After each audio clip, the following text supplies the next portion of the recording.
Hi అండి, అందరికీ నమస్కారం.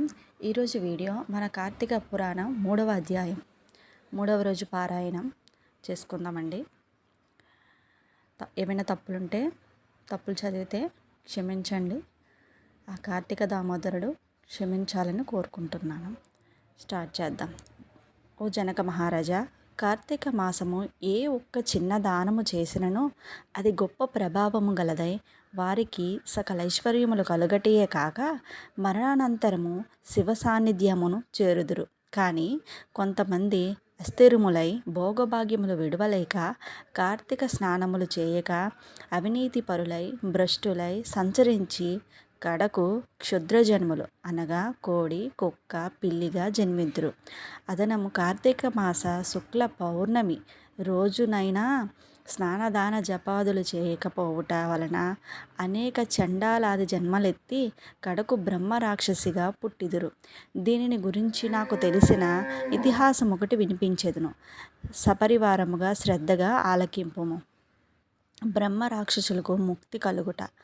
ఈ భరతఖండమందలి దక్షిణ ప్రాంతమున ఒకానొక గ్రామంలో మహావిద్వాంసుడు, తపశాలి, జ్ఞానశాలి, సత్యవాక్య పరిపాలకుడగు తత్వనిష్ఠుడు అను బ్రాహ్మణుడొకడు ఉండేవాడు. ఒకనాడు బ్రాహ్మణుడు తీర్థయాత్ర సక్తుడై అఖండ గోదావరికి బయలుదేరెను. ఆ తీర్థ సమీపమున ఒక మహా వటవృక్షంపై భయంకర ముఖములతో దీర్ఘకేశములతో బలిష్ఠంబులై కోరలతో నల్లని బాణపొట్టలతో చూచువారికి అతి భయంకర రూపములతో ముగ్గురు బ్రహ్మరాక్షసులు నివసించుచు ఆ దారిన పోవు బాటసారులు బెదిరించి వారిని భక్షించుచు ఆ ప్రాంతమంతయు భయకంపితమై చేయుచుండిరి. తీర్థయాత్రకై బయలుదేరి అఖండ గోదావరి పుణ్యక్షేత్రమున పితృదేవతలకు పిండ ప్రదానము చేయుటకు వచ్చుచున్న విప్రుడు ఆ వృక్షము చెంతకు చేరుసరికి యథాప్రకారము బ్రహ్మరాక్షసులు క్రిందకు దిగి అతన్ని చంపబోయి సమయమున ఆ బ్రాహ్మణుడు భయంకర రూపములు చూచి గజగజ వణుకుచు ఏమియూ తోచక నారాయణ స్తోత్రం బిగ్గరగా పఠించుచు, ప్రభో ఆర్త త్రాణపారాయణ అనాథ రక్షక, ఆపదలోనున్న గజేంద్రుని నిండు సభలో అవమానాలు పాలగుచున్న మహాసాధ్వి ద్రౌపదిని బాలుడగు ప్రహ్లాదుడిని రక్షించి విధముగానే ఈ పిశాచముల బారి నుండి నన్ను రక్షించు తండ్రి అని వేడుకొనగా ఆ ప్రార్థనలు విన్న బ్రహ్మరాక్షసులకు జ్ఞానోదయం కలిగి, మహానుభావ, మీ నోటి నుండి వచ్చిన శ్రీమన్నారాయణ స్తుతి విని మాకు జ్ఞానోదయం అయినది, మమ్ము రక్షింపుడు అని ప్రాధేయపడిరి. వారి మాటలకు విప్రుడు ధైర్యం తెచ్చుకుని, ఓయి మీరెవరు, ఎందులకు మీకీ రాక్షస రూపంబులు కలిగెను, మీ వృత్తాంతము తెలుపుడు అని పలుకగా వారు విప్రపుంగవ, మీరు పూజ్యులు, ధర్మత్యులు, వ్రతనిష్టాపరులు. మీ దర్శన భాగ్యం వలన మాకు పూర్వజన్మమందలి కొంత జ్ఞానం కలిగినది. ఇక నుండి మీకు మా వలన ఏ ఆపద కలగదు అని అభయమిచ్చి అందొక బ్రహ్మరాక్షసుడు తన వృత్తాంతంను ఈ విధముగా చెప్పసాగిన.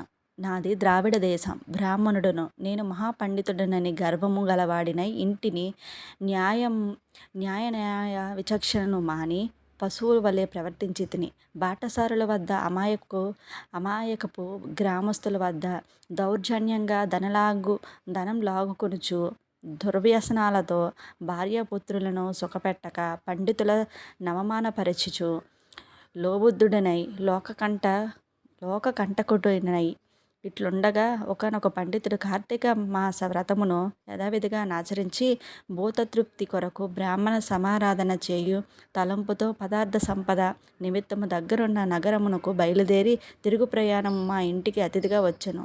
వచ్చిన పండితుడు నేను దూషించి కొట్టి అతని వద్దనున్న ధనము వస్తువులు తీసుకుని ఇంటి నుండి గెంటి వేయిచితిని.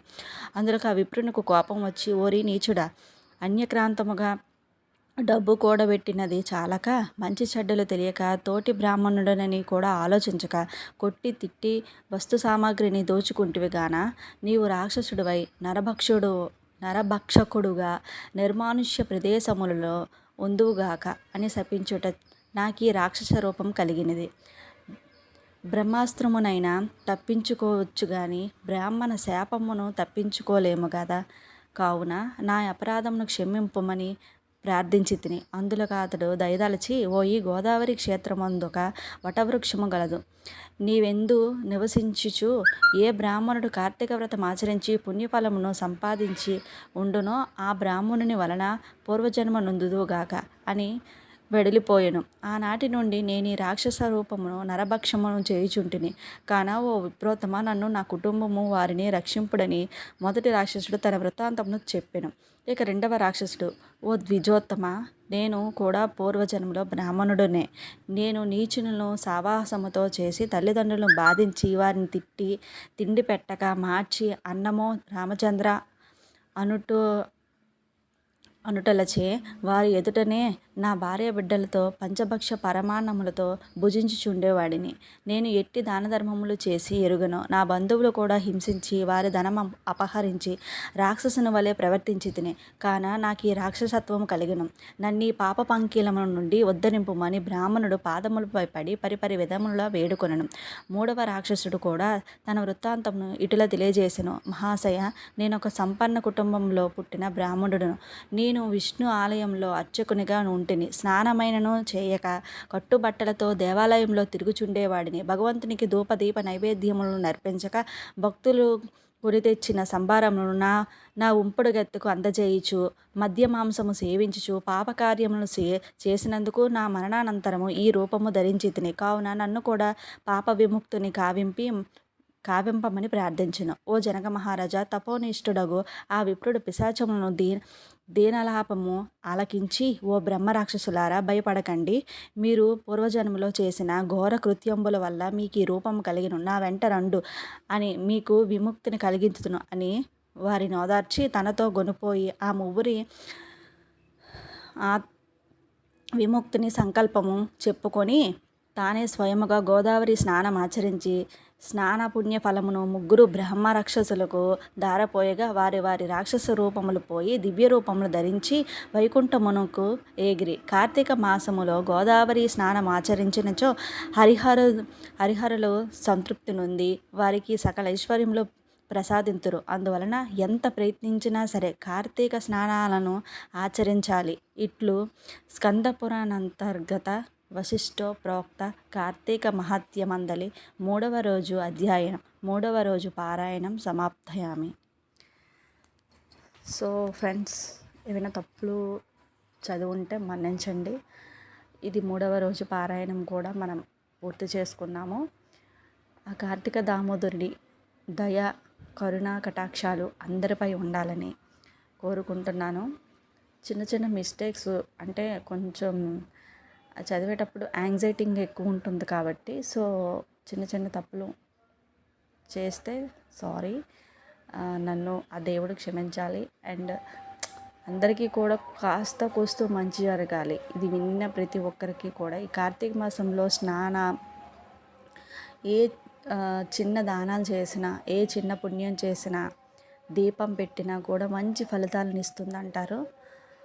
అలా అని వెధవ పనులు చేసేసి నేను దీపాలు పెట్టేసి దండం పెట్టేసి ఆ దేవుడిని వేడుకుంటే నా వెధవ పనులకన్నిటికీ కూడా పోతాయి, పాపం పోతుంది అని మాత్రం వెధవ పనులు చేయకండి.